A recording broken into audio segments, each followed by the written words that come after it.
Magandang hapon po sa lahat, Luzon, Visayas, Mindanao, kung saan kayong panig ng mundo po, tayo nagbabalik ulit dito sa aking YouTube channel po, Munting YouTube channel. Ayan, para mag-discuss ulit ng another coins. Thank you so much po sa mga subscriber ko po. Thank you so much po.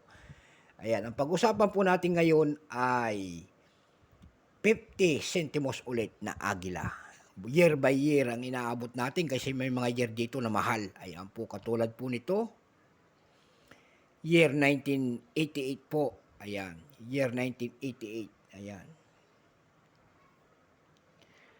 Agila pa rin. Ayan po. Pictumaga Jeffries. Makikita nyo po ang isang imahe po ng isang lalaki at may balbas. Ayan po. Nakatingin po siya sa kaliwang bahagi at ang kanyang pangalan po, ayan, kitang-kita pa, Marcelo H. Del Pilar po at saka yung kanyang year, 1998 po at saka Republika ng Pilipinas. Ayan. Bago tayo magsimula, kilalanin muna natin siya.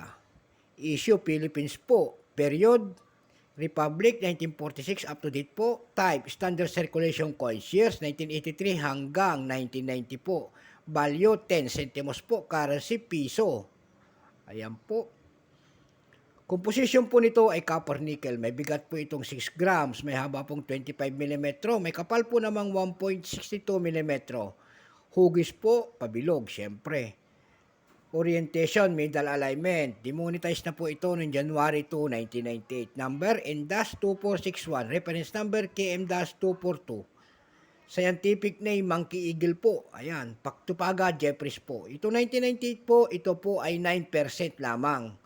Ilang piraso pong ginawa ng ating Bangko Sentral sa barya na ito? Ito po ay 24,108 piraso lamang. Ayan po. 9%. Mayroon na siyang price doon sa ating numista.com po. Yung kanyang uncirculated po ay mayroon ng 230 pesos. Ayan, malaki.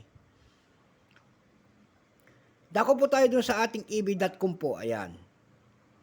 Mayroon na po nagbebenta doon sa ating eb.com po nito ng 55 pesos. Doon naman po sa carousel, mayroon nagbebenta nito ng 100 pesos. At saka 50 pesos po. Meron naman nagbebenta doon na nakita natin na set 1983, 84, 85, 86 at saka 87 po. Set po 700. Ayan po ang kanyang binebenta. Ayan, so hanggang dito na lamang po. God bless po sa lahat. Luzon, Visayas, Mindanao, kung saan kayong panig ng mundo po. Bye-bye.